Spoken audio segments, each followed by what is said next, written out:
ਬਾਰੇ ਜਾਣਕਾਰੀਆਂ ਹਾਸਲ ਕਰਦੇ ਹਾਂ। ਡਾਕਟਰ ਸਾਹਿਬ ਜੀ ਬਹੁਤ ਧੰਨਵਾਦ, ਥੈਂਕ ਯੂ। ਬਹੁਤ ਸ਼ੁਕਰੀਆ ਸਰ ਦਰਸ਼ਨ ਸਿੰਘ ਜੀ। ਸੰਧੂ ਸਾਹਿਬ ਹੋਰਾਂ ਦਾ ਵੀ ਸ਼ੁਕਰੀਆ। ਮੈਂ ਸਮਝਦਾ ਉਹ ਸੁਣ ਰਹੇ ਹੋਣੇ ਨੇ ਸ਼ਾਇਦ ਫਰੀਦਕੋਟ ਤੋਂ ਸਾਡੇ ਨਾਲ ਜੁੜੇ ਹੋਣਗੇ, ਤੇ ਹੋਰ ਵੀ ਸੱਜਣ ਜਿਹੜੇ ਜੁੜੇ ਹੋਏ ਨੇ, ਚੀਮਾ ਸਾਹਿਬ ਜਾਂ ਹੋਰ ਜਿਹੜੇ ਵੀ ਸਾਰੇ ਰੈਗੂਲਰ ਸੁਣਨ ਵਾਲੇ ਨੇ ਜਾਂ ਆਮ ਉਸ ਤੋਂ ਬਾਅਦ ਸੁਣਦੇ ਨੇ, ਸਾਰਿਆਂ ਨੂੰ ਬੜੇ ਪਿਆਰ ਨਾਲ ਨਿੱਘੀ ਸਤਿ ਸ਼੍ਰੀ ਅਕਾਲ।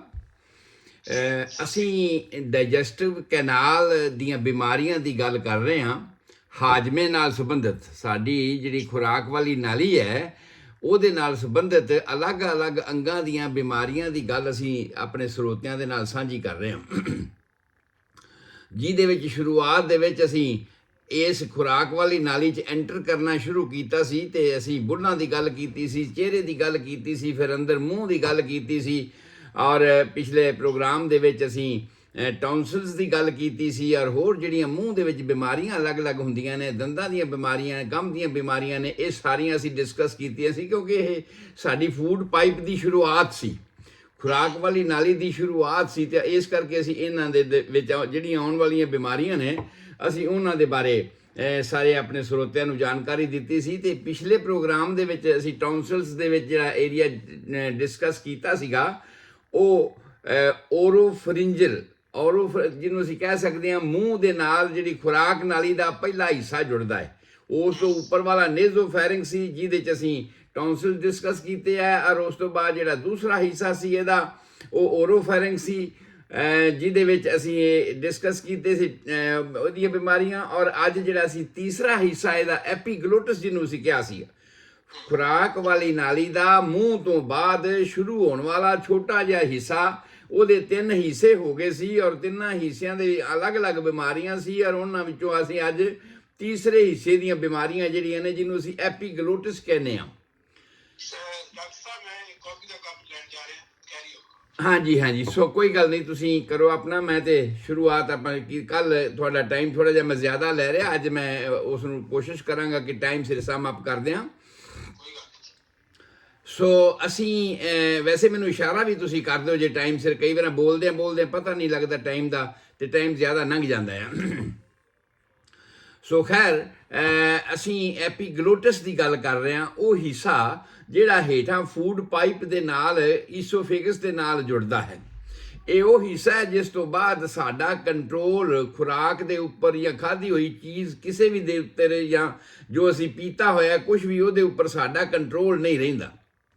ਉਸ ਹਿੱਸੇ ਦੀ ਅਸੀਂ ਗੱਲ ਕਰ ਰਹੇ ਹਾਂ। ਇਹ ਆਖਰੀ ਉਹ ਹਿੱਸਾ ਹੈ ਐਪੀਗਲੋਟਸ ਦਾ, ਔਰ ਉਸ ਐਪੀਗਲੋਟਸ ਦੇ ਵਿੱਚ ਜਿਹੜੀ ਬਿਮਾਰੀ ਹੁੰਦੀ ਹੈ ਅਸੀਂ ਉਹਨੂੰ ਕਹਿ ਲਈਏ ਐਪੀਗਲੋਟਾਈਟਿਸ, ਇਨਫਲਾਮੇਸ਼ਨ, ਸੋਜ ਹੋ ਜਾਂਦੀ ਹੈ। ਪਰ ਇਹ ਜਿੰਨੀਆਂ ਵੀ ਬਿਮਾਰੀਆਂ ਅਸੀਂ ਹੁਣ ਤੱਕ ਕੀਤੀਆਂ ਨੇ ਨਾ ਮੂੰਹ ਦੀਆਂ, ਜਿੰਨੀਆਂ ਵੀ ਬਿਮਾਰੀਆਂ ਹੁਣ ਤੱਕ ਫੂਡ ਪਾਈਪ ਦੀਆਂ ਅਸੀਂ ਹੁਣ ਤੱਕ ਗਿਣੀਆਂ ਨੇ, ਉਹਨਾਂ ਸਾਰਿਆਂ ਨਾਲੋਂ, ਕੈਂਸਰ ਨੂੰ ਛੱਡ ਕੇ, ਉਹਨਾਂ ਸਾਰੀਆਂ ਨਾਲੋਂ ਹੀ ਬਹੁਤ ਸੀਰੀਅਸ ਤੇ ਇਮੀਡੀਏਟ ਸਾਡਾ ਉਸੇ ਵੇਲੇ ਅਟੈਂਸ਼ਨ ਭਾਲਦੀ ਹੈ ਵੀ ਭਾਈ ਇਹਦਾ ਹੁਣੇ ਉਪਰਾਲਾ ਕਰੋ, ਨਹੀਂ ਤੇ ਜਾਨ ਵੀ ਜਾ ਸਕਦੀ ਹੈ। ਇੰਨੀ ਸੀਰੀਅਸ ਗੱਲ ਹੈ ਐਪੀਗਲੋਟਾਈਟਿਸ। ਔਰ ਇਹ 2 ਤਰ੍ਹਾਂ ਦੀ ਬਿਮਾਰੀ ਹੋ ਸਕਦੀ ਹੈ, ਇੱਕ ਨੂੰ ਅਸੀਂ ਕਹਿੰਦੇ ਹਾਂ ਹੀਮੋਫੀਲਿਕ ਟਾਈਪ ਦੀ, ਇੱਕ ਇਸ ਨੂੰ ਕਹਿੰਦੇ ਹਾਂ ਇਸਨੋਫੀਲਿਕ ਟਾਈਪ ਦੀ। ਇਸਨੋਫੀਲੀਆ ਦੇ ਬਾਰੇ ਮੈਂ ਤੁਹਾਨੂੰ ਦੱਸ ਦਿਆਂ ਵੀ ਜਦੋਂ ਆਪਾਂ ਬਲੱਡ ਦੀਆਂ ਗੱਲਾਂ ਕਰਦੇ ਸਾਂ, ਖੂਨ ਦੀਆਂ ਗੱਲਾਂ ਜਦੋਂ ਅੱਗੇ ਆਉਣਗੀਆਂ ਉਦੋਂ ਡਿਟੇਲ 'ਚ ਵੀ ਆਏਗੀ, ਪਰ ਮੈਂ ਵਾਰ-ਵਾਰ ਕਿਸੇ ਨਾ ਕਿਸੇ ਪ੍ਰੋਗਰਾਮ ਦੇ ਵਿੱਚ ਜਦੋਂ ਕੋਈ ਪੁਆਇੰਟ ਆਉਂਦਾ ਤੇ ਉਹਦੇ ਬਾਰੇ ਆਮ ਤੌਰ ਤੇ ਸਰੋਤਿਆਂ ਦੇ ਨਾਲ ਸਾਂਝ ਪਾ ਹੀ ਦੇਣਾ ਕਿ ਉਹਨਾਂ ਨੂੰ ਪਤਾ ਤਾਂ ਲੱਗੇ ਵੀ ਇਹ ਜਿਹੜਾ ਈਸੋਫੇਜਾਈਟਿਸ ਹੈ ਜਾਂ ਇਸਨੋਫੀਲੀਆ ਹੈ ਜਾਂ ਹੀਮੋਫੀਲੀਆ ਹੈ, ਇਹ ਹੈ ਕੀ ਹਨ, ਤਾਂ ਕਿ ਉਹਦੇ ਬਾਰੇ ਉਹ ਜਾਣਦੇ ਹੋਣ। ਕਿਉਂਕਿ ਟਰਮ ਇਹ ਨੇ ਨਾ ਡਾਕਟਰ ਇਸਤੇਮਾਲ ਕਰਦੇ ਨੇ, ਪਰ ਪੰਜਾਬੀ ਦੇ ਵਿੱਚ ਮੇਰਾ ਫਰਜ਼ ਬਣਦਾ ਵੀ ਮੈਂ ਉਹਨਾਂ ਨੂੰ ਟਾਈਮ ਟੂ ਟਾਈਮ ਇਹ ਸਮਝਾਉਂਦਾ ਰਵਾਂ ਵੀ ਇਹ ਜਿਹੜਾ ਇਸਨੋਫੀਲੀਆ ਹੈ, ਬਲੱਡ ਦੇ ਸੈੱਲ ਜਿਹੜੇ ਵਾਈਟ ਬਲੱਡ ਸੈੱਲ ਦੇ ਅਸੀਂ ਕਾਊਂਟ ਕੀਤੇ ਸੀ ਨਾ, ਜਿਹਦੇ 'ਚ ਨੀਟਰੋਫਿਲ, ਬੇਸੋਫਿਲ, ਲਿੰਫੋਸਾਈਡ, ਮੋਨੋਸਾਈਡ, ਇਹ ਸਾਰੇ ਕਾਊਂਟ ਕੀਤੇ ਸੀ, ਉਹਦੇ ਵਿੱਚ ਇੱਕ ਇਸਨੋਫਿਲ ਵੀ ਸੀਗਾ। ਔਰ ਇਸਨੋਫਿਲ ਦੀ ਵੀ ਆਪਣੀ ਇੱਕ ਨਾਰਮਲ ਲਿਮਟ ਹੁੰਦੀ ਹੈ ਸਾਡੇ ਖੂਨ ਦੇ ਵਿੱਚ, ਔਰ ਜਿਹਨੂੰ ਅਸੀਂ ਕਹਿੰਦੇ ਹਾਂ 7 ਤੋਂ 10 ਤੱਕ ਦੀ ਲਿਮਟ ਹੁੰਦੀ ਹੈ ਨਾਰਮਲ ਤੌਰ ਤੇ। 7 ਤੋਂ 10 ਤੱਕ ਇਸਨੋਫੀਲੀਆ ਜਿਹੜਾ ਹੁੰਦਾ ਹੈ ਉਹਨੂੰ ਅਸੀਂ ਨਾਰਮਲ ਸਮਝਦੇ ਹਾਂ, ਪਰ ਜੇ ਇਹ ਵੱਧ ਜਾਵੇ ਤੇ ਉਹਦੇ ਕਰਕੇ ਹੋਰ ਵੀ ਬਹੁਤ ਸਾਰੀਆਂ ਸਾਹ ਦੀਆਂ ਪ੍ਰੋਬਲਮਸ ਆਉਂਦੀਆਂ ਨੇ, ਪਰ ਉਹਨਾਂ ਦੇ ਵਿੱਚੋਂ ਹੀ ਇੱਕ ਇਹ ਐਪੀਗਲੋਟਾਈਟਿਸ, ਇਹ ਵੀ ਪ੍ਰੋਬਲਮ ਜਿਹੜੀ ਹੈ ਇਸਨੋਫੀਲੀਆ ਦੇ ਵੱਧ ਜਾਣ ਦੇ ਕਰਕੇ ਹੋ ਸਕਦੀ ਹੈ। ਇਹ ਸਧਾਰਨ ਗੱਲ ਆਪਾਂ ਨੋਟ ਕਰ ਲਈ। ਦੂਸਰੀ ਗੱਲ ਮੈਂ ਕੀਤੀ ਹੈ ਕਿ ਇਹ ਜਿਹੜੀ ਈਸੋਫੇਜਾਈਟਿਸ ਹੈਗੀ ਹੈ, ਇਹ ਹੀਮੋਫੀਲਿਕ ਵੀ ਹੋ ਸਕਦੀ ਹੈ। ਵਾਹਿਗੁਰੂ ਨਾ ਕਰੇ ਐਸਾ ਕੁਝ ਹੋਵੇ। ਪਰ ਮੈਂ ਯਾਦ ਕਰਾ ਦਿਆਂ, ਜਦੋਂ ਮੈਂ ਜੀਨਸ ਦੀ ਗੱਲ ਕੀਤੀ ਸੀ ਤੇ ਜੀਨ ਦੀ ਬਦਲੀਆਂ ਹੋਈਆਂ ਹਾਲਾਤਾਂ ਦੀ ਗੱਲ ਕੀਤੀ ਸੀ, ਸ਼ੁਰੂਆਤ ਦੇ ਵਿੱਚ ਜਦੋਂ ਜੀਵਨ ਸ਼ੁਰੂ ਹੋਇਆ ਸੀ ਤੇ ਉਸ ਵੇਲੇ ਅਸੀਂ ਕ੍ਰੋਮੋਸੋਮਸ ਦੀ ਵੱਖਰੀ ਬਣਤਰ ਦੇ ਕਰਕੇ ਜਾਂ ਕ੍ਰੋਮੋਸੋਮ ਦੇ ਵਿੱਚ ਆਈ ਇੱਕ ਤਬਦੀਲੀ ਦੇ ਕਰਕੇ, ਸਪੈਸ਼ਲ ਟਾਈਪ ਦੀ ਤਬਦੀਲੀ ਆਪਾਂ ਉਦੋਂ ਡਿਸਕਸ ਕੀਤੀ ਸੀ। ਹੁਣ ਉਹਨੂੰ ਮੈਂ ਨਹੀਂ ਕਰ ਰਿਹਾ ਕਿਉਂਕਿ ਉਹ ਲੰਬਾ ਸਮਾਂ ਲੱਗ ਜਾਣਾ ਹੈ ਉਸ ਨੂੰ ਡਿਸਕ੍ਰਾਈਬ ਕਰਕੇ। ਕੇਵਲ ਇੰਨਾ ਹੀ ਸਮਝੋ ਕਿ ਜੀਨ ਦੇ ਵਿੱਚ ਜਿਹੜੇ ਪ੍ਰੋਟੀਨ ਹਨ, ਜੀਨ ਦੇ ਜਿੰਨੇ ਵੀ ਕ੍ਰੋਮੋਸੋਮਸ ਹਨ, ਉਹਨਾਂ ਦੇ ਅਲੱਗ-ਅਲੱਗ ਟਾਈਪ ਦੇ ਪ੍ਰੋਟੀਨਸ ਹਨ ਜਿਹੜੇ ਕਿ ਉਹਨਾਂ ਦੀ ਕਾਰਵਾਈ ਨੂੰ ਨਿਰਧਾਰਿਤ ਕਰਦੇ ਆ, ਜਿਹੜੇ ਕਿ ਉਹਨਾਂ ਨੂੰ ਕੰਟਰੋਲ ਕਰਦੇ। ਉਸ ਪ੍ਰੋਟੀਨ ਨੂੰ ਅਸੀਂ ਉਹਨੂੰ ਕਹਿੰਦੇ ਆ, ਤੇ ਪ੍ਰੋਟੀਨ ਹੀ ਵੱਖਰੀ ਵੱਖਰੀ ਕਿਸਮ ਦੇ ਹੁੰਦੇ ਆ। ਉਹਨਾਂ ਵਿੱਚੋਂ ਕੁਝ ਇਸ ਟਾਈਪ ਦੇ ਪ੍ਰੋਟੀਨ ਡੈਫੀਸ਼ੀਐਂਸੀ ਵਾਲੇ ਜੀਨਸ ਹੁੰਦੇ ਨੇ ਜਿਨ੍ਹਾਂ ਦੇ ਕਰਕੇ ਖੂਨ ਦੀ ਕਲੌਟਿੰਗ ਵਿੱਚ ਫਰਕ ਪੈ ਜਾਂਦਾ ਆ, ਖੂਨ ਦੇ ਜਮਾਓ ਵਿੱਚ ਫਰਕ ਪੈ ਜਾਂਦਾ। ਸਧਾਰਨ ਤੌਰ ਤੇ ਕੋਈ ਸੱਟ ਲੱਗ ਜੇ ਤੇ ਥੋੜੀ ਦੇਰ ਬਾਅਦ ਖੂਨ ਬੰਦ ਹੋ ਜਾਂਦਾ, ਕਿਤੇ ਝਰੀਟ ਆ ਜਾਵੇ ਤੇ ਥੋੜੀ ਦੇਰ ਬਾਅਦ ਖੂਨ ਬੰਦ ਹੋ ਜਾਂਦਾ ਆ।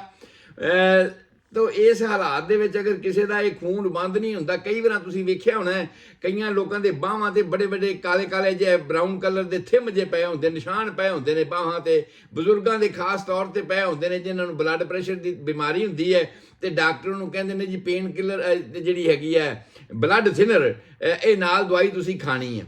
ਜਿਹੜੇ ਇਸ ਤਰ੍ਹਾਂ ਦੀਆਂ ਬਲੱਡ ਥਿਨਰ ਦਵਾਈਆਂ ਜਾਂ ਸਟੀਰਾਇਡ ਵਗੈਰਾ, ਪ੍ਰੈਡਨੀਸੋਨ ਵਗੈਰਾ ਲੈਂਦੇ ਰਹਿੰਦੇ ਨੇ, ਉਹਨਾਂ ਲੋਕਾਂ ਦੀਆਂ ਜਿਹੜੀਆਂ ਬਲੱਡ ਵੈਸਲਸ ਨੇ ਵੀਕ ਹੋ ਜਾਂਦੀਆਂ ਨੇ, ਪਤਲੀਆਂ ਹੋ ਜਾਂਦੀਆਂ ਨੇ, ਔਰ ਉਹਨਾਂ ਨੂੰ ਵੀ ਉਹ ਬਲੀਡਿੰਗ ਦੀ ਪ੍ਰੋਬਲਮਸ ਹੋ ਜਾਂਦੀ ਹੈ। ਤੇ ਚਮੜੀ ਦੇ ਹੇਠਾਂ ਜਿਹੜੀ ਖੂਨ ਦਾ ਵਗਣਾ ਹੈ ਉਹ ਚਮੜੀ ਨੂੰ ਇਸ ਤਰ੍ਹਾਂ ਦੀ ਰੰਗਤ ਦੇ ਦਿੰਦਾ। ਤੁਸੀਂ ਆਮ ਵੇਖਿਆ ਹੋਣਾ ਕਿ ਬਹੁਤ ਸਾਰੇ ਲੋਕਾਂ ਦੇ ਬਾਹਾਂ ਤੇ ਲੱਤਾਂ ਤੇ ਬਰਾਊਨ ਜੇ ਕਲਰ ਦੇ, ਨਾ ਉਹ ਲਾਲ ਹੁੰਦੇ ਨੇ ਤੇ ਨਾ ਉਹ ਖਾਕੀ ਹੁੰਦੇ ਨੇ, ਇਸ ਟਾਈਪ ਦੇ ਕਲੇਜੀ ਕਲਰ ਦੇ ਜਿਹੜੇ ਥਿਮ ਜੇ ਉਹ ਪੈ ਜਾਂਦੇ ਨੇ, ਜਿਹਦਾ ਭਾਵ ਇਹ ਹੁੰਦਾ ਕਿ ਉਹ ਸਕਿਨ ਦੇ ਹੇਠਾਂ ਵਾਲੇ ਪਾਸੇ ਉਹਨਾਂ ਦੀਆਂ ਖੂਨ ਦੀਆਂ ਜਿਹੜੀਆਂ ਨਾੜੀਆਂ ਨੇ ਉਹ ਫਟ ਗਈਆਂ ਨੇ।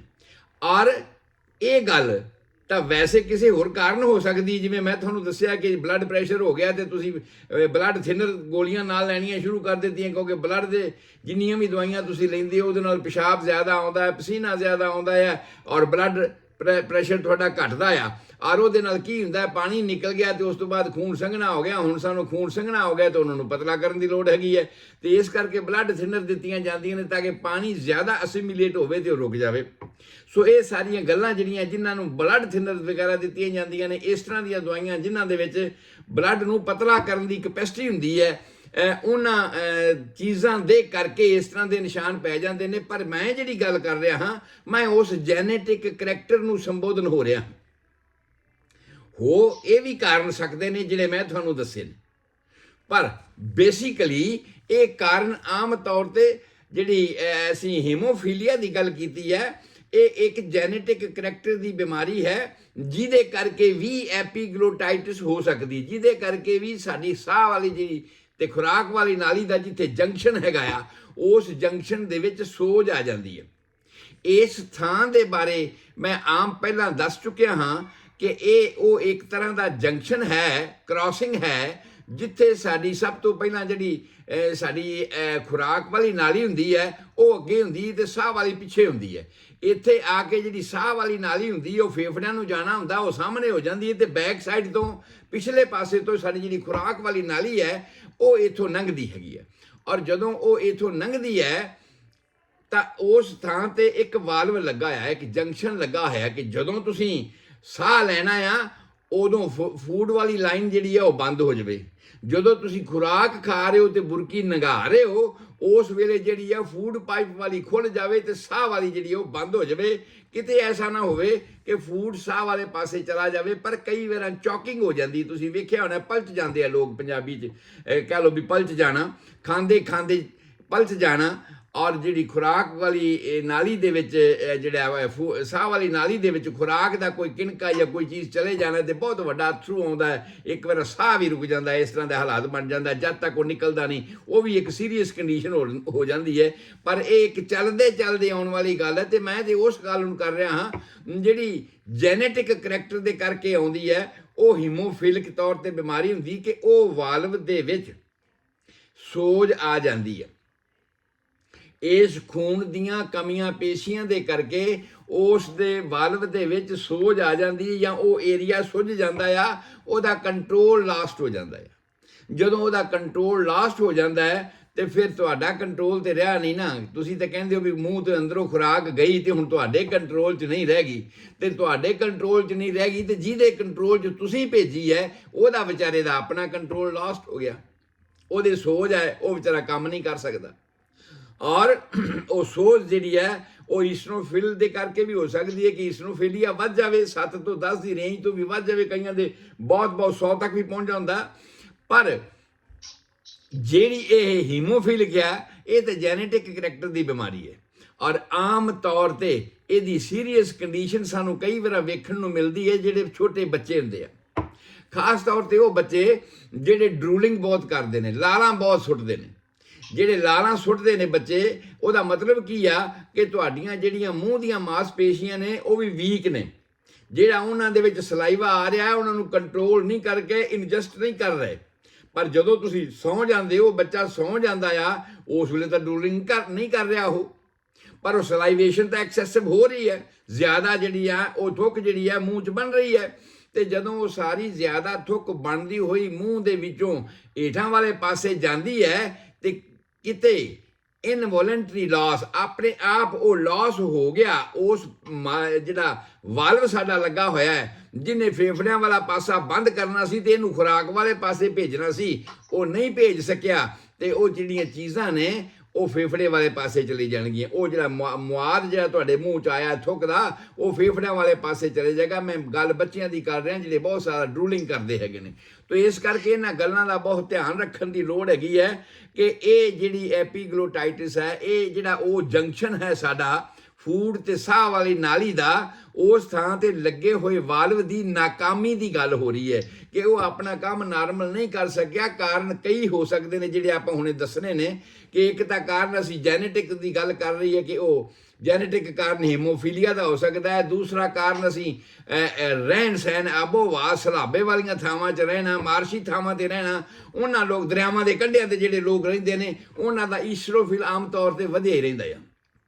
ਜਿਨ੍ਹਾਂ ਨੂੰ ਸਾਹ ਦੀ ਦਮੇ ਦੀ ਬਿਮਾਰੀ ਹੁੰਦੀ ਹੈ ਉਹਨਾਂ ਦਾ ਈਸਨੋਫਿਲ ਲੈਵਲ ਜਿਹੜਾ ਹੈ ਉਹ ਬਹੁਤ ਜ਼ਿਆਦਾ ਵਧਿਆ ਹੀ ਰਹਿੰਦਾ ਹੈਗਾ। ਸੋ ਉਹ ਜਿਹੜੇ ਲੋਕ ਨੇ, ਇਸ ਤਰ੍ਹਾਂ ਦੇ ਜਿਹੜੇ ਲੋਕ ਨੇ, ਉਹਨਾਂ ਦੇ ਵਿੱਚ ਐਪੀਗਲੋਟਾਈਟਿਸ ਦੀ ਸੰਭਾਵਨਾ ਬਹੁਤ ਜ਼ਿਆਦਾ ਹੁੰਦੀ ਹੈ। ਨਿਸ਼ਾਨੀਆਂ ਬਹੁਤ ਕਰਕੇ ਇਹਦੀਆਂ ਦਮੇ ਦੇ ਨਾਲ ਮਿਲਦੀਆਂ ਜੁਲਦੀਆਂ ਹੁੰਦੀਆਂ ਨੇ। ਦਮੇ ਦੀਆਂ ਨਿਸ਼ਾਨੀਆਂ ਤੁਸੀਂ ਸਮਝਦੇ ਹੋ ਕਿ ਬਿਲਕੁਲ ਟੋਟਲੀ ਡਰਾਈਨੈਸ, ਤੁਸੀਂ ਚਾਹੁੰਦੇ ਹੋ ਕਿ ਕੁਝ ਬਾਹਰ ਨਿਕਲੇ, ਖੰਘਦੇ ਹੋ ਕਿ ਕੁਝ ਬਾਹਰ ਨਿਕਲੇ, ਮੈਨੂੰ ਸਾਹ ਸੌਖਾ ਆਵੇ, ਪਰ ਉੱਥੇ ਬਲਗਮ ਤੇ ਹੈ ਨਹੀਂ, ਡਰਾਈਨੈਸ ਆ, ਹੈ ਸੋਜ ਆ। ਸੋਜ ਹੈ ਤੇ ਫੇਫੜਾਂ ਦੇ ਅੰਦਰੋਂ ਜਿਹੜੀ ਹਵਾ ਬਾਹਰ ਨਿਕਲਣੀ ਚਾਹੀਦੀ ਉਹ ਨਿਕਲ ਨਹੀਂ ਰਹੀ, ਕਿਉਂਕਿ ਉਹਨੂੰ ਉਨੀ ਜਗ੍ਹਾ ਨਹੀਂ ਮਿਲ ਰਹੀ, ਉਹ ਵਾਲਵ ਜਿਹੜਾ ਸੁੱਜ ਗਿਆ ਹੈਗਾ। ਔਰ ਉਸ ਵੇਲੇ ਇਹਨੂੰ ਅਸੀਂ ਕਹਿੰਦੇ ਆ ਐਕਸਪਾਇਰੇਸ਼ਨ ਐਸਥਮੈਟਿਕ ਟਰਬਲ, ਯਾਨੀ ਸਾਹ ਨੂੰ ਬਾਹਰ ਕੱਢਣ ਵੇਲੇ ਸਮੇਂ ਦੀ ਤਕਲੀਫ। ਸਾਹ ਬਾਹਰ ਨਹੀਂ ਨਿਕਲਦਾ, ਛਾਤੀ ਫੁੱਲ ਜਾਂਦੀ ਹੈ, ਆਦਮੀ ਛਾਤੀ ਨੂੰ ਫੜ ਕੇ ਬੈਠ ਜਾਂਦਾ ਆ ਔਰ ਬਹੁਤ ਔਖਾ ਹੁੰਦਾ ਹੈ ਉਸ ਵੇਲੇ ਸਾਹ ਲਾਉਣਾ। ਬੱਚਿਆਂ ਦੇ ਵਿੱਚ ਇਹ ਖਾਸ ਤੌਰ ਤੇ ਬਹੁਤ ਜ਼ਿਆਦਾ ਸੀਰੀਅਸ ਬਿਮਾਰੀ ਗਿਣੀ ਜਾਂਦੀ ਹੈ, ਬਹੁਤ ਜ਼ਿਆਦਾ ਸੀਰੀਅਸ। ਇਹਦਾ ਇਮੀਡੀਏਟ ਸਾਨੂੰ ਉਹਦਾ ਕੋਈ ਨਾ ਕੋਈ ਸਰਜੀਕਲੀ ਜਾਂ ਕਿਸੇ ਵੀ ਤਰ੍ਹਾਂ ਦਾ ਇੰਟਰਵੈਂਸ਼ਨ ਕਰਨ ਦੀ ਲੋੜ ਹੁੰਦੀ ਹੈ ਤਾਂ ਕਿ ਅਸੀਂ ਉਹਦਾ ਸਾਹ ਚਾਲੂ ਕਰ ਸਕੀਏ, ਸਾਹ ਨੂੰ ਕੋਈ ਤਕਲੀਫ ਨਾ ਹੋਵੇ। ਦੂਸਰੀ ਗੱਲ, ਆਮ ਤੌਰ ਤੇ ਹਦਾਇਤ ਦੇ ਤੌਰ ਤੇ ਕਿਹਾ ਜਾਂਦਾ ਵੀ ਭਾਈ ਜਿਹੜੇ ਡਰੂਲਿੰਗ ਵਾਲੇ ਬੱਚੇ ਹਨ ਉਹਨਾਂ ਨੂੰ ਕਦੇ ਵੀ ਸਿੱਧਾ ਬੈਕ ਤੇ ਨਾ ਪਾਓ, ਜਾਂ ਤੇ ਉਹ ਪੇਟ ਦੇ ਭਾਰ ਪੈ ਜਾਣ ਤਾਂ ਕਿ ਉਹਨਾਂ ਦੀ ਡਰੂਲਿੰਗ ਬਾਹਰ ਵਗਦੀ ਰਵੇ। ਡਰੂਲਿੰਗ ਹੈ ਨਾ, ਉਹਦਾ ਹੱਲ ਹੈ, ਉਹ ਹੱਲ ਹੋ ਰਿਹਾ। ਉਹਦਾ ਦੂਸਰਾ ਤਰੀਕਾ ਜਿਹੜੇ ਪੈਰਾਲਾਈਸਿਸ ਹੋ ਗਿਆ ਉਸ ਥਾਂ ਤੇ ਤੁਹਾਡੇ ਲਿਪਸ ਦਾ, ਤੁਹਾਡੇ ਜਿਹੜੀਆਂ ਚਿਹਰੇ ਦੀਆਂ ਮਾਸਪੇਸ਼ੀਆਂ ਹਨ ਉਹਨਾਂ ਨੂੰ ਜਿਹੜੀ ਟ੍ਰਾਈਜੈਮੀਨਲ ਨਰਵ ਜਿਹਦੀ ਆਪਾਂ ਕੱਲ੍ਹ ਗੱਲ ਕੀਤੀ ਸੀਗੀ ਕਿ ਟ੍ਰਾਈਜੈਮੀਨਲ ਨਰਵ ਸਪਲਾਈ ਕਰਦੀ ਹੈ, ਤੇ ਉਹਦਾ ਕੰਟਰੋਲ ਲਾਸਟ ਆ। ਉਹਦਾ ਹੱਲ ਕਰੋ ਤੁਸੀਂ। ਉਹ ਹੋ ਸਕਦਾ ਬੱਚਾ ਜਦੋਂ ਪੈਦਾ ਹੋਇਆ ਡਿਲੀਵਰੀ ਸਮੇਂ ਖੁੱਤੀ ਦੇ ਵਿੱਚ ਉਹਦੇ ਪ੍ਰੈਸ਼ਰ ਪੈ ਗਿਆ ਹੋਵੇ, ਸੱਟ ਲੱਗ ਗਈ ਹੋਵੇ ਡਿਲੀਵਰੀ ਦੇ ਸਮੇਂ, ਪ੍ਰੈਸ਼ਰ ਪੈਣ ਦੇ ਕਰਕੇ ਵੀ ਇਹ ਜਿਹੜੀ ਨਰਵ ਹੈ ਉਹ ਡੈਮੇਜ ਹੋ ਸਕਦੀ ਹੈ, ਪਰ ਉਹ ਰਿਪੇਅਰ ਹੋ ਜਾਂਦੀ ਹੈ ਆਪਣੇ ਆਪ। ਤੁਸੀਂ ਵੇਖਿਆ ਹੋਣਾ ਕਈ ਬੱਚੇ ਜਿਹੜੇ ਜਮਾਂਦਰੂ ਤਾਂ ਡਰੂਲਿੰਗ ਕਰਦੇ ਨੇ, ਲਾਲਾਂ ਸਿੱਟਦੇ ਨੇ, ਲੇਕਿਨ ਉਮਰ ਦੇ ਨਾਲ ਉਹ ਠੀਕ ਹੋ ਜਾਂਦੇ ਨੇ। ਕੁਝ ਲੋਕਾਂ ਦੀ ਉਹ ਜਿਹੜੀ ਨਰਵ ਹੈ ਇੰਨੀ ਜ਼ਿਆਦਾ ਡੈਮੇਜ ਹੋ ਜਾਂਦੀ ਹੈ ਵੀ ਕੰਟਰੋਲ ਤੇ ਹੋ ਜਾਂਦੀ ਹੈ, ਲੇਕਿਨ ਪੂਰੀ ਠੀਕ ਨਹੀਂ ਹੁੰਦੀ। ਵੱਡੀ ਉਮਰ 'ਚ ਵੀ ਕਈ ਲਾਲਾਂ ਸਿੱਟੀ ਜਾਂਦੇ ਆ। ਸੋ ਇਹ ਜਿਹੜੀ ਪ੍ਰੋਬਲਮ ਹੈਗੀ ਹੈ ਬੱਚਿਆਂ ਦੇ ਵਿੱਚ ਖਾਸ ਤੌਰ ਤੇ ਸੀਰੀਅਸ ਇਸ ਕਰਕੇ ਅਸੀਂ ਸਮਝਦੇ ਹਾਂ ਕਿ ਉਹ ਬੱਚੇ ਆਪ ਦੱਸ ਨਹੀਂ ਸਕਦੇ। ਉਸ ਹਾਲਾਤ ਦੇ ਵਿੱਚ ਕੀ ਹੈ ਕਿ ਤੁਸੀਂ ਬੱਚਿਆਂ ਨੂੰ ਜਾਂ ਤਾਂ ਪੇਟ ਦੇ ਭਾਰ ਸਵਾਓ, ਆਦਤ ਪਾਓ, ਤੇ ਜਾਂ ਸਾਈਡ ਤੇ ਪਾਓ। ਕਦੇ ਵੀ ਬੱਚੇ ਨੂੰ ਬੈਕ ਤੇ ਨਾ ਪਾਓ ਤਾਂ ਕਿ ਉਹ ਜਿਹੜਾ ਮੂੰਹ ਦੇ ਵਿੱਚ ਐਕਸੈਸ ਸਲਾਈਵਾ ਪੈਦਾ ਹੋ ਰਿਹਾ ਆ, ਉਹ ਐਕਸੈਸ ਸਲਾਈਵਾ ਕਿਤੇ ਅੰਦਰ ਜਾ ਕੇ ਤੇ ਉਲਟ ਪਾਸੇ ਫੇਫੜਿਆਂ ਵਾਲੇ ਪਾਸੇ ਨਾ ਚਲਾ ਜਾਵੇ, ਔਰ ਉਹਨੂੰ ਅਸੀਂ ਕਹਿੰਦੇ ਆ ਐਸਪੀਰੇਟਰੀ ਨਿਮੋਨੀਆ। ਬਾਹਰੋਂ ਮਵਾਦ ਜਾ ਕੇ ਫੇਫੜਿਆਂ ਵਿੱਚ ਚਲਾ ਜਾਵੇ ਤੇ ਫੇਫੜਿਆਂ ਦੀਆਂ ਜਿਹੜੀਆਂ ਐਲਵੋਲਾਈਜ਼ ਨੇ, ਜਿੱਥੇ ਆਕਸੀਜਨ ਦਾ ਐਕਸਚੇਂਜ ਹੋਣਾ ਹੈ ਖੂਨ ਦੇ ਵਿੱਚੋਂ, ਉਹ ਭਰ ਜਾਂਦੀਆਂ ਨੇ, ਜਿਹਦੇ 'ਚ ਐਕਸਚੇਂਜ ਨਹੀਂ ਹੋ ਸਕਦਾ, ਜਿਸ ਕਰਕੇ ਉਹਨੂੰ ਅਸੀਂ ਕਹਿੰਦੇ ਆ ਐਸਪੀਰੇਟਰੀ ਨਿਮੋਨੀਆ। ਤੇ ਉਹਦੇ ਵਿੱਚ ਬੱਚਿਆਂ ਵਾਸਤੇ ਬੜੀ ਸੀਰੀਅਸ ਕੰਡੀਸ਼ਨ ਹੈ ਤਾਂ ਵੱਡਿਆਂ ਵਾਸਤੇ ਵੀ ਸੀਰੀਅਸ ਕੰਡੀਸ਼ਨ ਆ, ਪਰ ਵੱਡਿਆਂ ਦੀ ਸੰਭਾਲ ਇਸ ਕਰਕੇ ਹੋ ਜਾਂਦੀ ਹੈ ਵੀ ਉਹ ਦੱਸ ਸਕਦੇ ਨੇ, ਔਖੇ ਹੋਏ ਨੇ, ਸਾਹ ਲੈਣ ਲੱਗਿਆਂ ਰੰਗ ਨੀਲਾ ਹੋ ਗਿਆ ਆ, ਆਕਸੀਜਨ ਦੀ ਕਮੀ ਆ ਗਈ ਹੈ, ਜਿਵੇਂ ਅਥਰੂ, ਜਿਵੇਂ ਕਾਲੀ ਖਾਂਸੀ ਨੇ, ਹੂਪਿੰਗ ਕਫ ਦੀ ਗੱਲ ਆਏਗੀ ਤੇ ਮੈਂ ਫੇਫੜਿਆਂ ਦੇ ਚੋਂ ਵੀ ਦੱਸਾਂਗਾ। ਜਦੋਂ ਹੂਪਿੰਗ ਕਫ ਦੀ ਗੱਲ ਆਈ, ਹੂਪਿੰਗ ਦੇ ਇੱਕ ਹੂਪ ਹੁੰਦੀ ਹੈ ਕਿ ਇੱਕ ਚੀਕ ਵੱਜਦੀ, ਜਦੋਂ ਤੁਸੀਂ ਬਾਹਰ ਸਾਹ ਕੱਢਣ ਦੀ ਕੋਸ਼ਿਸ਼ ਕਰਦੇ ਹੋ, ਹੁੰਦਾ ਉਹਦੇ 'ਚ ਵੀ ਇਹੀ ਕੁਛ ਹੈ ਕਿ ਬਾਹਰ ਸਾਹ ਕੱਢਣ ਸਮੇਂ ਤੁਹਾਨੂੰ ਦਿੱਕਤ ਹੁੰਦੀ ਤੇ ਤੁਸੀਂ ਪੂਰਾ ਜ਼ੋਰ ਲਾਉਂਦੇ ਹੋ, ਸਾਹ ਨਿਕਲਦਾ ਨਹੀਂ ਹੈ, ਔਰ ਚਿਹਰੇ ਦਾ ਰੰਗ ਜਿਹੜਾ ਉਹ ਨੀਲਾ ਹੋ ਜਾਂਦਾ ਹੈ ਕਿਉਂਕਿ ਆਕਸੀਜਨ ਨਹੀਂ ਮਿਲ ਰਹੀ। ਇਸ ਹਾਲਾਤ ਵਿੱਚ ਇਹੋ ਜਿਹੀ ਗੱਲ ਹੀ ਜਿਹੜੀ ਹੈ, ਇਸ ਜਿਹੜਾ ਐਪੀਗਲੋਟਸ ਦੇ ਏਰੀਏ ਦੇ ਵਿੱਚ ਅਗਰ ਸੋਜ ਹੋ ਜਾਂਦੀ, ਉਸ ਵਾਲਵ ਦੇ ਵਿੱਚ ਸੋਜ ਹੋ ਜਾਂਦੀ ਹੈ, ਤੇ ਦੋਵੇਂ ਪਾਸੇ ਦੀ ਪ੍ਰੋਬਲਮ, ਕੱਲੀ ਸਾਹ ਦੀ ਨਹੀਂ ਪ੍ਰੋਬਲਮ, ਖੁਰਾਕ ਲੰਘਾਉਣ ਦੀ ਵੀ ਪ੍ਰੋਬਲਮ, ਕਿਉਂਕਿ ਖੁਰਾਕ ਦਾ ਜਗ੍ਹਾ ਹੋਏਗੀ ਤੇ ਤਾਂ ਹੀ ਲੰਘੇਗੀ ਨਾ, ਨਹੀਂ ਤਾਂ ਬੁਰਕੀ ਰੁਕ ਜਾਏਗੀ, ਪਲਚ ਜਾਏਗੀ, ਤੇ ਹੋ ਸਕਦਾ ਵੀ ਉਹ ਬੁਰਕੀ ਸਧਾਰਨ ਤੌਰ ਤੇ ਵੀ ਜਿਹੜੀ ਫੇਫੜਿਆਂ ਵਾਲੇ ਪਾਸੇ ਚਲੇ ਜਾਏ। ਸੋ ਇਹਦੇ ਵਿੱਚ ਨਿਸ਼ਾਨੀਆਂ ਕੀ ਹੁੰਦੀਆਂ ਨੇ? ਸਾਹ ਦਾ ਔਖਾ ਹੋਣਾ, ਜੇ ਤਾਂ ਇਮੀਡੀਏਟ ਕਿਸੇ ਨੂੰ ਹੋਇਆ, ਟੈਂਪਰੇਰੀ ਹੋਇਆ ਹੈ, ਤੇ ਫਿਰ ਤਾਂ ਪਤਾ ਹੈ ਵੀ ਹੁਣੇ ਪਤਾ ਨਹੀਂ ਖਾਂਦਾ ਪਿਆ ਸੀ ਜਾਂ ਪੀਂਦਾ ਪਿਆ ਸੀਗਾ ਤੇ ਇੱਕਦਮ ਉਹਨੂੰ ਇਸ ਤਰ੍ਹਾਂ ਹੋ ਗਿਆ, ਥਰੂ ਆ ਗਿਆ, ਉਹ ਤੇ ਅਸੀਂ ਸਮਝ ਸਕਦੇ ਹਾਂ। ਪਰ ਜਿਹੜੀਆਂ ਬਿਮਾਰੀਆਂ ਦੇ ਪਿਛਲੇ ਕਾਰਨ ਮੈਂ ਦੱਸੇ ਨੇ, ਜਿਵੇਂ ਇਸਨੋਫੀਲੀਆ ਦੀ ਗੱਲ ਕਰੀ ਹੈ, ਔਰ ਇਹ ਸਾਨੂੰ ਟਾਈਮ ਟੂ ਟਾਈਮ ਚੈੱਕ ਕਰਵਾਉਣ ਦੀ ਲੋੜ ਹੁੰਦੀ ਹੈ ਆਪਣਾ, ਕਿ ਜਿਨ੍ਹਾਂ ਨੂੰ ਸਾਹ ਦੀਆਂ ਪ੍ਰੋਬਲਮਸ ਰਹਿੰਦੀਆਂ ਨੇ, ਜਾਂ ਜਿਹੜੇ ਮਾਰਸ਼ੀ ਪਲੇਸਿਸ ਦੇ ਵਿੱਚ ਦਰਿਆਵਾਂ ਦੇ ਕੰਢਿਆਂ ਤੇ ਰਹਿੰਦੇ ਨੇ, ਸਲਾਬੇ ਵਾਲੀ ਥਾਂ ਤੇ ਰਹਿੰਦੇ ਨੇ, ਉਹਨਾਂ ਲੋਕਾਂ ਨੂੰ ਆਮ ਤੌਰ ਤੇ ਇਸ ਗੱਲ ਦੀ ਪ੍ਰੋਬਲਮ ਰਹਿੰਦੀ ਹੀ ਹੈ ਤੇ ਚੈੱਕ ਕਰਵਾ ਲੈਣ ਦੀ ਲੋੜ ਹੁੰਦੀ ਹੈ ਕਿ ਬਹੁਤਾ ਨਾ ਵੱਧ ਜਾਵੇ। ਇਸੇ ਕਰਕੇ ਅਸੀਂ ਦੀ ਰੇਂਜ ਰੱਖਦੇ ਹਾਂ 7 ਤੋਂ 10 ਨਾਰਮਲ, ਜੇ ਵੱਧ ਜਾਵੇ ਤੇ ਸਮਝਦੇ ਹਾਂ ਵੀ ਉਹਨਾਂ ਲੋਕਾਂ ਨੂੰ ਸਾਹ ਦੀਆਂ ਪ੍ਰੋਬਲਮਸ ਆਮ ਤੌਰ ਤੇ ਹੋਣੀਆਂ ਸ਼ੁਰੂ ਹੋ ਜਾਂਦੀਆਂ ਨੇ। ਉਸ ਤੋਂ ਬਾਅਦ ਇਹ ਵੀ ਜਦੋਂ ਇਹ ਇੱਕ ਇਨਫਲਾਮੇਟਰੀ ਕੰਡੀਸ਼ਨ ਆ, ਵਾਇਰਲ ਵੀ ਹੋ ਸਕਦੀ ਹੈ ਔਰ ਇਹ ਫੰਗਲ ਵੀ ਹੋ ਸਕਦੀ ਹੈ। ਫੰਗਸ ਦੇ ਵਿੱਚ ਮੈਂ ਇੱਕ ਗੱਲ, ਵਾਇਰਲ ਤਾਂ ਤੁਸੀਂ ਸਮਝ ਗਏ ਕਿਉਂਕਿ ਆਪਾਂ ਵਾਰ-ਵਾਰ ਗੱਲ ਕਰਦੇ ਹਾਂ, ਬੈਕਟੀਰੀਅਲ ਵੀ ਤੁਸੀਂ ਸਮਝ ਗਏ ਕਿ ਬੈਕਟੀਰੀਆ ਦੇ ਕਰਕੇ ਹੁੰਦੀ ਹੈ, ਵੀ ਤੁਸੀਂ ਸਾਰੇ ਸਮਝ ਗਏ। ਫੰਗਸ ਦੀ ਮੈਂ ਅੱਜ ਗੱਲ ਕਰਨ ਲੱਗਿਆ ਹਾਂ ਕਿ ਕੋਈ ਵੀ ਗਰੋਥ ਇਨਫੈਕਸ਼ਨ ਵਾਲੀ ਹੋਵੇ, ਜਿਹੜੀ ਕਾਲੀਫਲਾਵਰ, ਜਿਵੇਂ ਕਿ ਗੋਭੀ ਦਾ ਫੁੱਲ ਨਹੀਂ ਹੁੰਦਾ, ਸਾਰੇ ਸਮਝਦੇ ਆ, ਗੋਭੀ ਦੇ ਫੁੱਲ ਵਰਗੀ ਜਿਹਦੀ ਬਾਹਰਲੇ ਪਾਸੇ ਗਰੋਥ ਹੋਵੇ, ਉਸ ਨੂੰ ਅਸੀਂ ਫੰਗਲ ਇਨਫੈਕਸ਼ਨ ਕਹਿੰਦੇ ਹਾਂ। ਔਰ ਇਹ ਫੰਗਲ ਇਨਫੈਕਸ਼ਨ ਕਿਸੇ ਇੱਕ ਥਾਂ ਤੇ ਨਹੀਂ ਹੋ ਸਕਦਾ।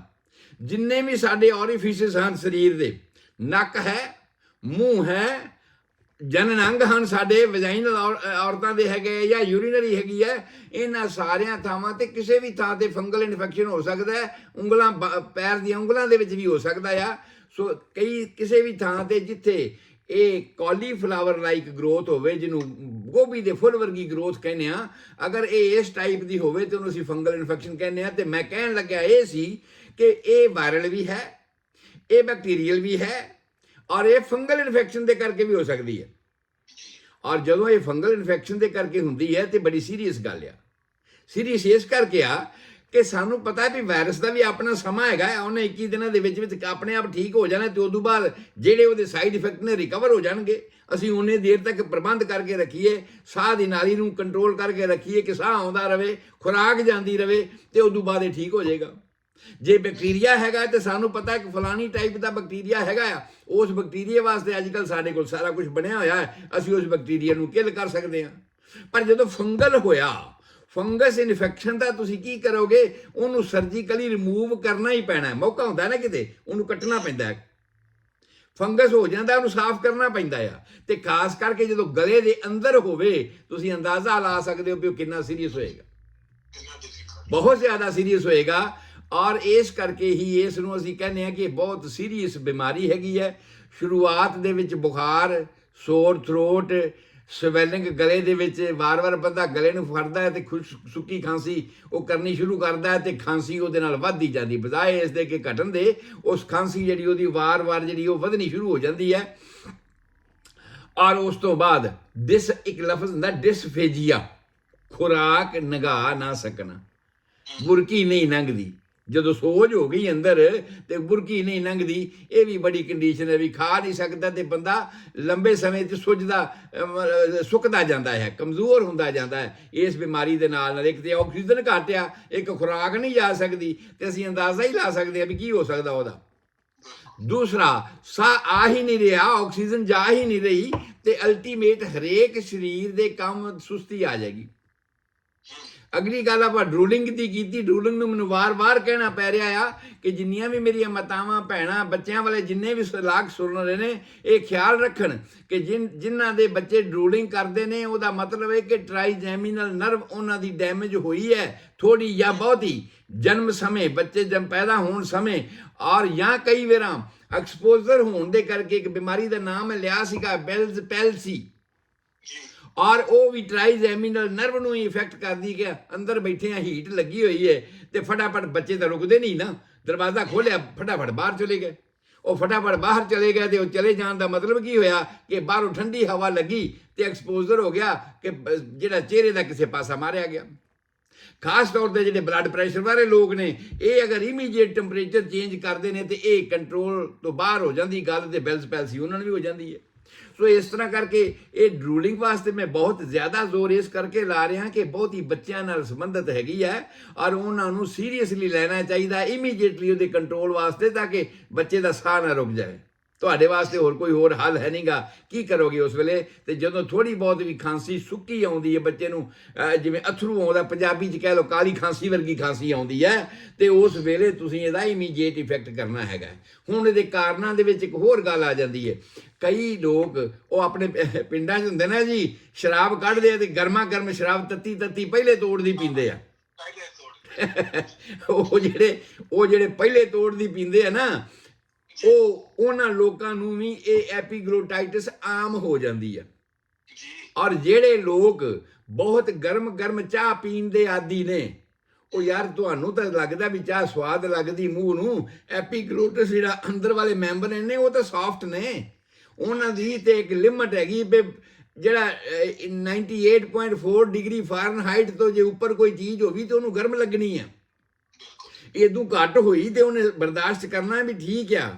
ਤੇ ਜੇ ਤੁਸੀਂ ਸਰਦੀ ਬਲਦੀ ਪਤੀਲੇ 'ਚੋਂ ਲਾ ਕੇ ਚਾਹ ਉਸੇ ਵੇਲੇ ਪੀਂਦੇ ਹੋ ਤੇ ਡੈਫੀਨਿਟਲੀ ਕਿਸੇ ਵੇਲੇ ਐਸੀ ਘਟਨਾ ਹੋ ਸਕਦੀ ਹੈ ਕਿ ਇੱਕਦਮ ਸਿੱਧੀ ਐਪੀਗਲੋਟਸ 'ਚ ਪਹੁੰਚੇ, ਕਿਉਂਕਿ ਮੂੰਹ ਦੇ ਵਿੱਚ ਤਾਂ ਕੋਈ ਰੁਕਾਵਟ ਹੈ ਨਹੀਂ ਨਾ, ਮੂੰਹ ਤੋਂ ਅੱਗੇ ਫੈਰਿੰਕਸ ਦੇ ਵਿੱਚ ਵੀ ਕੋਈ ਰੁਕਾਵਟ ਹੈ ਨਹੀਂ ਨਾ, ਤੇ ਰੁਕਾਵਟ ਕਿੱਥੇ ਹੈ? ਐਪੀਗਲੋਟਸ ਤੇ। ਉਹਨੇ ਸਿੱਧੀ ਐਪੀਗਲੋਟਸ ਤੇ ਜਾ ਕੇ ਵੱਜਣਾ ਹੈ, ਤੇ ਜੇ ਇੰਨੀ ਗਰਮ ਚੀਜ਼ ਸਿੱਧੀ ਐਪੀਗਲੋਟਸ ਤੇ ਜਾ ਕੇ ਵੱਜੀ ਤੇ ਸੋਜ ਉਸ ਥਾਂ ਤੇ ਹੋਊਗੀ ਔਰ ਉਸ ਥਾਂ ਤੇ ਜ਼ਖਮ ਵੀ ਹੋ ਸਕਦਾ ਆ, ਔਰ ਆਟੋਮੈਟਿਕਲੀ ਇਹ ਸਾਰੀਆਂ ਨਿਸ਼ਾਨੀਆਂ ਜਿਹੜੀਆਂ ਮੈਂ ਤੁਹਾਨੂੰ ਦੱਸੀਆਂ ਨੇ ਇਹ ਸਾਰੀਆਂ ਹੋ ਸਕਦੀਆਂ। ਕਈ ਲੋਕਾਂ ਨੂੰ ਇਹ ਆਦਤ ਹੁੰਦੀ ਹੈ ਕਿ ਉਹ ਗਰਮ ਰੋਟੀ ਤੇ ਫਟਾਫਟ 2-4 ਮਿੰਟਾਂ ਦੇ ਵਿੱਚ ਹੀ 3-4 ਰੋਟੀਆਂ ਜਿਹੜੀਆਂ ਖਾਣੀਆਂ ਖਾ ਜਾਂਦੇ ਆ।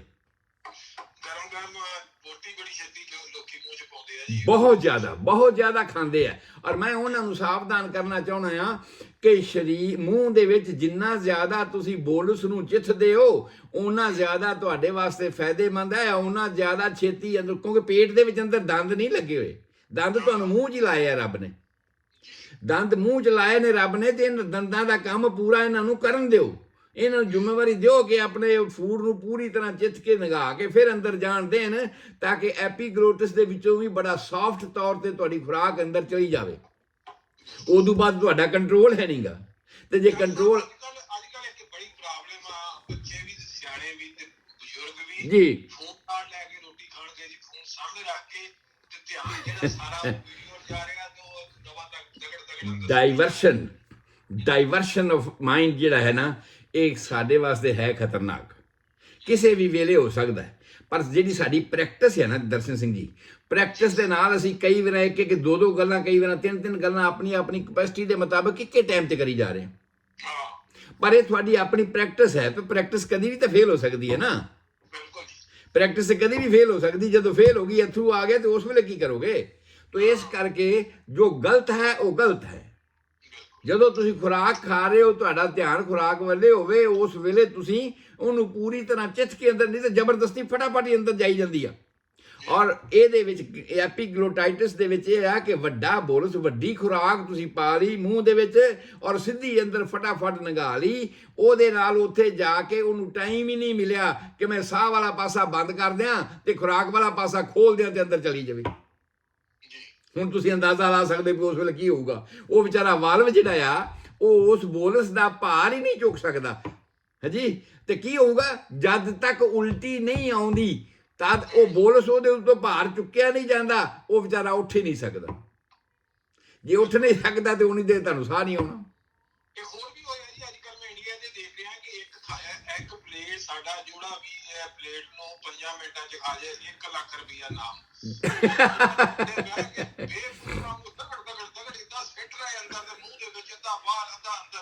ਸੋ ਆਪਣੇ ਕੋਲ ਮੈਂ ਸਮਝਣਾ ਟਾਈਮ 3 ਮਿੰਟ ਰਹਿ ਗਏ ਮੇਰੀ ਨਜ਼ਰ ਦੇ ਵਿੱਚ ਕਿ 2 ਮਿੰਟ।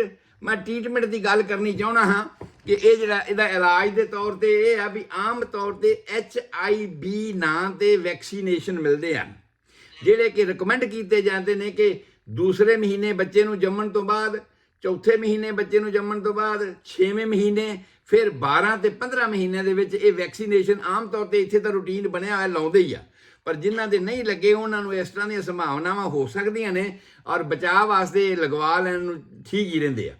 ਦੂਸਰੀ ਗੱਲ, ਟ੍ਰੀਟਮੈਂਟ ਦੇ ਵਿੱਚ ਜਿਹੜੀ ਪ੍ਰਾਇਓਰਿਟੀ ਹੈ ਸਾਡੀ, ਸਭ ਤੋਂ ਵੱਡਾ ਕੰਮ ਹੈ ਉਹ ਇਹ ਹੈ ਜੀ ਸਾਹ ਆਉਂਦਾ ਰਵੇ, ਆਕਸੀਜਨ ਪੂਰੀ ਹੁੰਦੀ ਰਵੇ, ਆਕਸੀਜਨ ਸਿਲੰਡਰ ਫਟਾਫਟ ਲਗਾਇਆ ਜਾਵੇ ਕਿਸੇ ਵੀ ਹਾਲਤ ਵਿੱਚ। ਜਾਂ ਜੇ ਬੱਚਾ ਹੈ ਤੇ ਉਹਨੂੰ ਉਲਟਾ ਕਰਕੇ ਉਸ ਜਿਹੜਾ ਮੈਂਬਰੇਨ ਹੈ, ਜਿਹੜਾ ਵਾਲਵ ਲੱਗਿਆ ਹੋਇਆ ਆ, ਉਸ ਨੂੰ ਥੋੜੀ ਜਿਹੀ ਫੈਸਿਲਿਟੀ ਦਿੱਤੀ ਜਾਵੇ ਕਿ ਉਹ ਸਾਹ ਵਾਲੀ ਨਾਲੀ ਖੋਲ ਕੇ ਰੱਖ ਸਕੇ, ਤਾਂ ਕਿ ਸਾਹ ਜਦ ਤੱਕ ਤੁਹਾਡੇ ਕੋਲ ਡਾਕਟਰ ਆਉਂਦਾ ਹੈ ਜਾਂ ਤੁਸੀਂ ਡਾਕਟਰ ਕੋਲੇ ਜਾਂਦੇ ਹੋ ਉਸ ਵੇਲੇ ਉਹਨੂੰ ਉਹ ਸਾਹ ਉਨੀ ਦੇਰ ਤੱਕ ਆਉਂਦਾ ਰਹੇ, ਵਾਲਵ ਨੂੰ ਫੈਸਿਲਿਟੀ ਹੋਵੇ, ਕਿਉਂਕਿ ਬੱਚਿਆਂ ਵਾਸਤੇ ਸੀਰੀਅਸ ਹੈ। ਔਰ ਇਹਦੇ ਵਾਸਤੇ ਜਿਹੜੇ ਹਸਪੀਟਲਾਂ ਦੇ ਟ੍ਰੀਟਮੈਂਟ ਨੇ ਉਹ ਤਾਂ ਸਾਹਮਣੇ ਟ੍ਰੇਕਿਓਟੋਮੀ ਉਹਨੂੰ ਅਸੀਂ ਕਹਿੰਦੇ ਆ। ਅੱਜ ਇੱਥੇ ਕੰਢੀ ਹੈ ਨਾ, ਇਸ ਕੰਢੀ ਵਾਲੇ ਥਾਂ ਤੇ ਪੰਕਚਰ ਕਰਕੇ ਤੇ ਉਹਦੇ ਵਿੱਚ ਨਾਲੀ ਪਾ ਕੇ ਤੇ ਸਾਹ ਦੇਣਾ ਸ਼ੁਰੂ ਕਰ ਦਿੰਦੇ ਨੇ। ਔਰ ਕਈ ਐਸੇ ਨੇ ਜਿਹੜੇ ਮੈਂ ਕੱਲ ਗੱਲ ਕਰਨੀ, ਹੁਣ ਆਪਾਂ ਈਸੋਫੇਗਸ ਦੀ ਗੱਲ ਆਉਣੀ ਹੈ। ਈਸੋਫੇਗਸ ਦਾ ਕੈਂਸਰ ਜਿਹਨਾਂ ਲੋਕਾਂ ਵਿਚਾਰਿਆਂ ਨੂੰ ਹੋ ਜਾਂਦਾ ਹੈ, ਮਜਬੂਰੀ ਉਹਨਾਂ ਦੀ, ਔਰ ਉਹਨਾਂ ਨੂੰ ਉੱਪਰਲਾ ਪਾਸਾ ਤਾਂ ਇੰਨਾ ਸਾਰਾ ਟਿਊਮਰ ਹੋ ਗਿਆ ਹੈ, ਕੁਝ ਹੋ ਹੀ ਨਹੀਂ ਰਿਹਾ, ਨਾ ਉੱਪਰ ਖੁਰਾਕ ਹੇਠਾਂ ਜਾ ਸਕਦੀ ਹੈ ਤੇ ਨਾ ਕੋਈ ਹੋਰ ਹੱਲ ਹੋ ਸਕਦਾ ਹੈ। ਉਹਦੇ ਵਾਸਤੇ ਇਸ ਥਾਂ ਤੇ ਪੰਕਚਰ ਕਰਕੇ ਤੇ ਇੱਕ ਟਿਊਬ ਪਾਈ ਜਾਂਦੀ ਸਿੱਧੀ ਮਿਹਦੇ ਵਿੱਚ ਜਾਣ ਵਾਸਤੇ। ਇਹਦੀ ਗੱਲ ਮੈਂ ਕੱਲ ਨੂੰ ਕਰਨੀ ਹੈ ਜਦੋਂ ਆਪਾਂ ਈਸੋਫੇਗਸ ਦੀ ਗੱਲ ਕਰਨੀ ਹੈ, ਔਰ ਬਹੁਤ ਹੀ ਸੀਰੀਅਸ ਗੱਲ ਹੈ ਉਹ ਜਿਹੜੀ ਆਪਾਂ ਕੱਲ ਨੂੰ ਕਰਾਂਗੇ। ਸੋ ਅੱਜ ਦਾ ਮੈਂ ਸਮਝਦਾ ਵੀ ਸਮਾਂ ਸਮਾਪਤ ਹੋ ਰਿਹਾ ਤੇ ਮੈਂ ਫਿਰ ਇਸ ਗੱਲ ਨੂੰ ਕਹਿ ਦਿਆਂ ਕਿ ਜਿਨ੍ਹਾਂ ਦੀ ਬਚਪਨ ਦੀ ਗੱਲ ਹੈਗੀ ਹੈ, ਹੀਮੋਫਿਲਿਕ ਬਿਮਾਰੀਆਂ, ਜਿਨ੍ਹਾਂ ਨੂੰ ਖੂਨ ਵਗਣ ਦੀਆਂ ਬਿਮਾਰੀਆਂ, ਪੰਜਾਬੀ 'ਚ ਕਹ ਲਓ ਖੂਨ ਵਗਣ ਦੀਆਂ ਬਿਮਾਰੀਆਂ ਨੇ, ਕਿ ਜਮਾਂਦਰੂ ਹੀ ਨਿੱਕੀ ਗੱਲ ਤੇ ਖੂਨ ਵਗੀ ਜਾਂਦਾ ਹੈ, ਛੋਟੀ ਗੱਲ ਤੇ ਖੂਨ ਵਗੀ ਜਾਂਦਾ ਹੈ। ਜਾਂ ਅੱਜ ਕੱਲ੍ਹ ਸਾਡੇ ਜਿਹੜੇ ਬਲੱਡ ਪ੍ਰੈਸ਼ਰ ਵਾਲੀਆਂ ਦਵਾਈਆਂ ਨੇ ਉਹਨਾਂ ਦੇ ਨਾਲ ਉਸ ਤੋਂ ਬਾਅਦ ਜਿਹੜੀਆਂ ਬਲੱਡ ਥਿਨਰ ਦਿੱਤੀਆਂ ਜਾਂਦੀਆਂ ਨੇ, ਉਹਨਾਂ ਦੇ ਕਰਕੇ ਕਿਸੇ ਨੂੰ ਇਸ ਤਰ੍ਹਾਂ ਦੀ ਟੈਂਡੈਂਸੀ ਹੋ ਗਈ ਕਿ ਖੂਨ ਵਾਰ ਵਗਦਾ ਹੈਗਾ ਹੈ, ਉਹਨਾਂ ਦੇ ਕਰਕੇ ਵੀ ਇਹ ਕੰਡੀਸ਼ਨ ਆ ਸਕਦੀ ਹੈ। ਸਾਡੀ ਈਸਨੋਫੀਲੀਆ ਵੀ ਹੋਵੇ ਤਾਂ ਵੀ ਆ ਸਕਦਾ। ਈਸਨੋਫੀਲੀਆ ਸੀਜ਼ਨ ਦੇ ਨਾਲ ਜਾਂ ਇਨਵਾਇਰਨਮੈਂਟ ਦੇ ਨਾਲ ਜੁੜਿਆ ਹੋਇਆ ਸਾਡਾ, ਕਿ ਕਿਸ ਇਨਵਾਇਰਨਮੈਂਟ 'ਚ ਹੀ ਰਹਿੰਦੇ ਹਾਂ, ਕਿਸ ਤਰ੍ਹਾਂ ਦੀ ਸਾਡੀ ਖੁਰਾਕ ਹੈਗੀ ਹੈ। ਸੋ ਇਹਨਾਂ ਚੀਜ਼ਾਂ ਵਾਲੇ ਪਾਸੇ ਵੀ ਪੂਰੀ ਤਰ੍ਹਾਂ ਧਿਆਨ ਦੇਣ ਦੀ ਲੋੜ ਹੈਗੀ ਹੈ। ਪਰ ਇਸ ਨੂੰ ਸਿੰਪਲ ਨਾ ਸਮਝਿਆ ਜਾਵੇ। ਅੱਜ ਕੱਲ੍ਹ ਇਹ ਆਮ ਹੋ ਰਹੀ ਹੈ।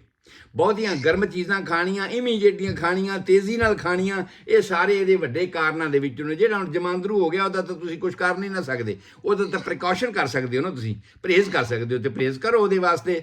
ਜਦੋਂ ਤੁਹਾਨੂੰ ਪਤਾ ਲੱਗ ਗਿਆ ਕਿ ਇਹ ਹੀਮੋਫੀਲਿਕ ਹੈ, ਭਾਵ ਜਮਾਂਦਰੂ ਤੁਹਾਡੇ ਜੀਨਸ ਦੇ ਵਿੱਚ ਇੱਕ ਨੁਕਸ ਆ ਗਿਆ ਹੈ ਕਿ ਤੁਹਾਡੇ ਬਲੱਡ ਨੂੰ ਵਗਣ ਦੀ ਜ਼ਿਆਦਾ ਟੈਂਡੈਂਸੀ, ਛੇਤੀ ਕਲੌਟ ਨਹੀਂ ਹੁੰਦਾ, ਛੇਤੀ ਜੰਮਦਾ ਨਹੀਂ, ਤੇ ਉਹਦੇ ਵਾਸਤੇ ਤੁਹਾਨੂੰ ਉਸੇ ਤਰ੍ਹਾਂ ਦੇ ਉਪਰਾਲੇ ਜਿਹੜੇ ਨੇ ਉਹ ਕਰਨੇ ਪੈਣਗੇ। ਸੋ ਦਰਸ਼ਨ ਸਿੰਘ ਜੀ, ਅੱਜ ਦਾ ਆਪਣਾ ਸਮਾਂ ਸਮਾਪਤ ਹੋ ਗਿਆ। ਮੈਂ ਅੱਜ ਜ਼ਿਆਦਾ ਸਮਾਂ ਨਹੀਂ ਲੈਂਦਾ।